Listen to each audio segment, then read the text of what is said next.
డ్వాక్రా మహిళలకి అన్నీ చేశాడు జగన్ బాబు.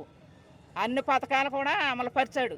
ఏది చంద్రబాబు అదన్నాడు ఇదన్నాడు కానీ అసలు ఒక్కటి కూడా అమలు పరచలేదు. 15 ఏళ్ళు అన్నాడు, మరి జగన్ బాబు ఉండగా 15 ఏళ్ళు 18 ఏళ్ళు వేశాడు మహిళలందరికీ. తర్వాత 5 సంవత్సరాల పరిపాలనలో ఒకసారి కూడా మానలేదు జగన్ బాబు. మరి పిల్లలకు కూడానేమో 15 ఏళ్ళని పథకం పెట్టాడు కానీ చంద్రబాబు ఇప్పుడు ఇచ్చేది 13 ఏళ్ళు 12 ఏళ్ళు ఇస్తున్నాడు. మరి ఒక్కొక్కరికి 5 ఏళ్ళు పడుతున్నాయి, అసలు ఇవ్వలేని వాళ్ళకి ఇస్తాలేదు. ఇచ్చేసానేమో పేపర్కి ఎక్కిచ్చేస్తున్నాడు. అంతా ఇదంతా దొంగ రాజకీయం కిందనే. జగన్మోహన్ రెడ్డి అంత మంచి చేస్తే ఎందుకు ఓడిపోయాడు 24లో? ఏమో మరి మేము అంతా ఇగో ముసలితో కూడా వేసింది. మరి ఏం కిల్లాడి జరిగిందో మాకు తెలియదు. మరి ప్రతి ఒక్కరూ వేసారు ఆ జగన్ బాబే బాబు జగన్ బాబోయ్ బాబు వేసేయండి బాబోయ్ అన్నారు అందరూనే. మరి ఏది జరగలేదు.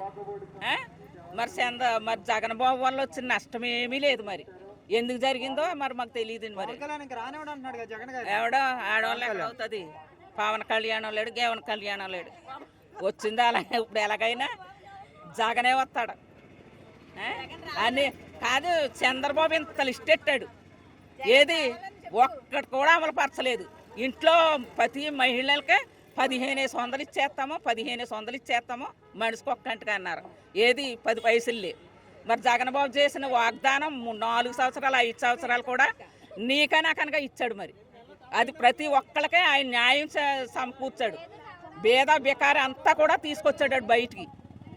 ఈయన తీసుకొచ్చాడు. అది 3వ సంవత్సరం తీసుకొచ్చి కాదు 3వ సంవత్సరం నెగ్గి ఇప్పుడు ఒక్కళ్ళకి ₹1 ఇచ్చిన పాపం కనపడలేదు.